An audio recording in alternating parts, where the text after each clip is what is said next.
దేవుని పనులే చేయాలి, నీ పనులెన్నో ఉన్నా విడిచి వెళ్ళిపోవాలి. పని ఉందని పుట్టావు, సత్క్రియలే చేయాలి.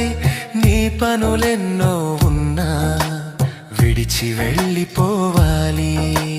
మనసు కోరికలు తీర్చాలంటే సమయం చాలదులే, వ్యర్థముగా ప్రయాసపడితే పరమున చేరవులే.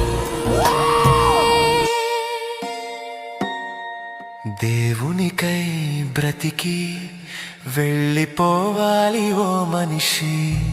గతించే ఈ లోకం శాశ్వతమని అనుకోకు, క్షణముండే జీవితం నీకుండదు మరువకు.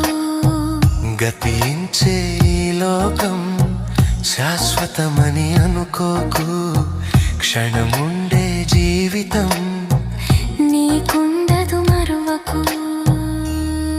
జీవితం చిన్నది, చెప్పాను కదా. ఈ జీవితం నథింగ్, జీరో, ఏమీ లేదు ఈ బ్రతుకులో. ఏదో ఏదో ఏదో ఏదో ఉంది అని మీరు అనుకుంటే మీ అంత అమాయకులు లేరు. అలా అనుకున్న వాళ్ళంతా ఏదో ఉందని పరిగెత్తి పరిగెత్తి పరిగెత్తి పరిగెత్తి అంత పడుకుని పోయారు. ఇప్పుడు ప్రస్తుతానికి లేవరిక. పరిగెత్తిన వాళ్ళే మనలాగానే ఏమైపోయారు. పరిగెత్తిన వాళ్ళంతా అదిగో కాలిపోయారు, అదిగో మట్టిలోకి వెళ్ళిపోయారు, ఎగిరి పడ్డారు, ఒక్కసారిగా మట్టిలో గోతులు పడిపోయారు. ఏం తీసుకెళ్లారని చూస్తే ఏమి తీసుకెళ్ళలేదు, అన్ని వదిలేసి వెళ్ళిపోయారు. ఇష్టం కట్టుకున్నాడు పాపం, ఇల్లు వదిలేసి వెళ్ళిపోయాడు.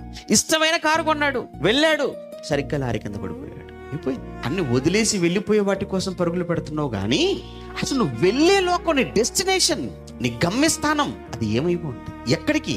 ఒకసారి దాని గురించి నువ్వు ఆలోచించాలి కదా. అలా ఆలోచిస్తే నీ గమ్యస్థానం, నీ డెస్టినేషన్, నీ చివరి గమ్యం పరలోకం అయితే, పరలోకంలో దేవుడైతే, ఆ పరలోకం నీ గమ్యస్థానం కావాలి అంటే, ఆ దేవుడు నీ గమ్యస్థానం కావాలి నువ్వు అనుకుంటే, అక్కడికి వెళ్ళాలి అంటే ఇక్కడ ఉంటుండగా నువ్వు చేయవలసింది ఏంటంటే ఆయన ఇష్టం ఏంటో నువ్వు తెలుసుకోవాలి. ఆయన ఇష్టం ఏంటో తెలుసుకోవటమే కాదు, ఆయన ఇష్టాన్ని నీ జీవితంలో నెరవేర్చాలి.